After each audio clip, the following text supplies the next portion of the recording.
Les rencontres du papotin est devenu en moins d'un an le rendez-vous mensuel à ne pas manquer sur France 2.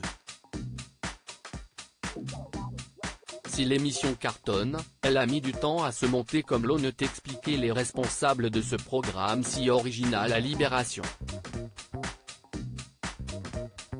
Depuis le samedi 3 septembre 2022, les téléspectateurs de France 2 peuvent retrouver chaque mois un rendez-vous pas comme les autres après le journal de 20 h de Laurent Delahousse, les rencontres du papotin. Dans ce programme, des personnes atteintes de troubles du spectre autistique interviewent une personnalité.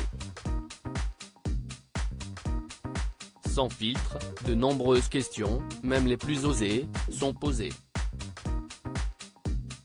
Avant l'émission avec Virginie Efira qui sera diffusée ce samedi 4 mars, le public a déjà pu découvrir les confidences de Gilles Lelouch, Julien Doré ou encore Camille Cotin, sans oublier l'interview très remarquée du président Emmanuel Macron.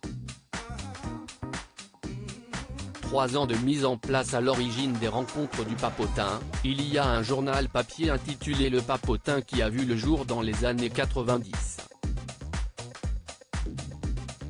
Si l'émission apparaît sur nos écrans depuis la rentrée 2022, le projet a mis réellement 3 ans à se mettre en place, puisqu'il y a eu quelques ratés.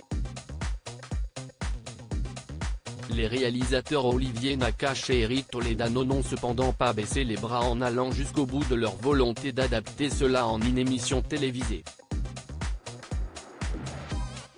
Pourquoi ça a été si long ?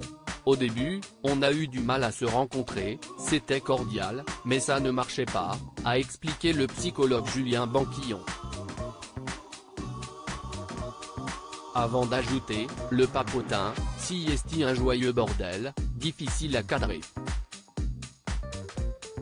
Monter une émission en claquant des doigts, faire un truc carré avec un plateau, des questions précises et répétées, un temps de parole précis pour chacun, ça ne marche pas ici.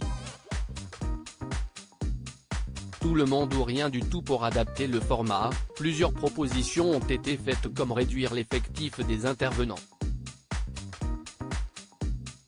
Il était hors de question pour l'équipe de procéder ainsi.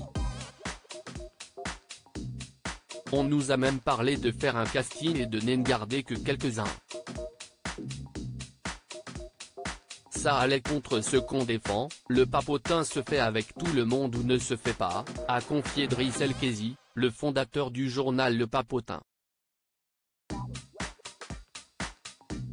Et finalement, ils y sont arrivés et la formule de télévision garde notre ADN, vous ne pouvez pas imaginer à quel point je suis heureux de faire voir ça, s'est réjoui l'ancien professeur de français et ex-éducateur à l'hôpital de jour d'Antony. Une formule qui fonctionne à merveille pour le plus grand bonheur des concernés, mais également pour les téléspectateurs que le concept séduit de plus en plus. Article écrit en collaboration avec 6 médias. À lire aussi les rencontres du papotin, Virginie Efira raconte que son premier mariage était désapprouvé par son père.